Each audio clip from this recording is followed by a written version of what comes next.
একদম চুপচাপই যাচ্ছে আর হাসতে হাসতে যাচ্ছে। চলো বাড়ি যাওয়া যাক।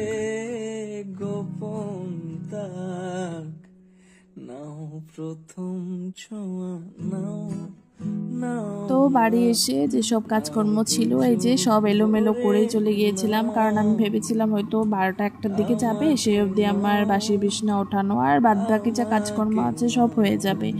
কিন্তু সেরকমটা হলো না। আমি যখন বিছনা ওঠাতে যাব তখন একাকে বললো রেডি হও, চলো এখনই যাব। তো ঠিক আছে, তো অমনি আর কি সব ফেলে রেখে চলে গিয়েছিলাম। তো এখন আসলাম, আসার পরে এই যে সব ঠিকঠাক করছি। তো প্রথমে তো বিছনা উঠিয়ে তারপর হচ্ছে এই যে কাপড়গুলো হচ্ছে ভাঁজ করে রেখে দিলাম। তারপরে বাইরে কিছু টুকিটাকি কাপড়গুলো, এগুলো তো রোজই এলোমেলো হয়, আমার দাদু করে এগুলো আমি কারো দোষ দিব না, শুধু দাদুই করে রাখে, মানে একদম পুরা একদম যত কাপড় আছে এই বাসটাতে রেখে দেয়, জানি না কেন।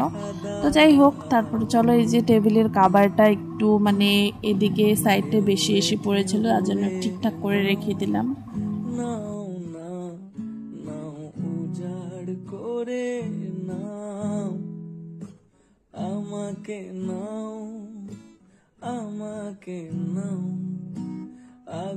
তো এখন হচ্ছে ঘর মুছে নেবো, যেহেতু সকালবেলা ঝাড় দেওয়াই ছিল আর ঘর পরিষ্কারই ছিল, তেমন একটা নোংরা হয়নি। তো ভাবলাম আজকে এখন আর সরবো না, একদম মুছে নিই। তো এখন হচ্ছে দেখো মুছে নিচ্ছি।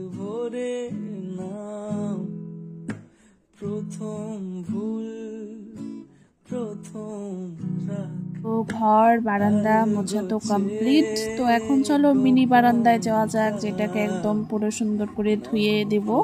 প্রত্যেক দিনই এমনটাই করি, এইটুকু মানে প্রচণ্ড ল্যাত্রা হয়, নোংরা হয় আর কি।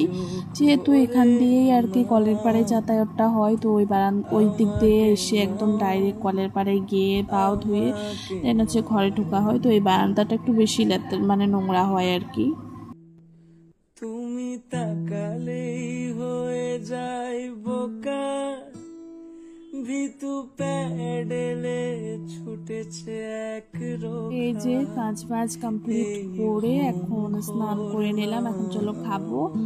তো মেনুতে তো সকালবেলা দেখতেই পেয়েছি তোমরা কি কি ছিল, শুধু এখন বড়াটা ভাজা হয়েছে আর কি।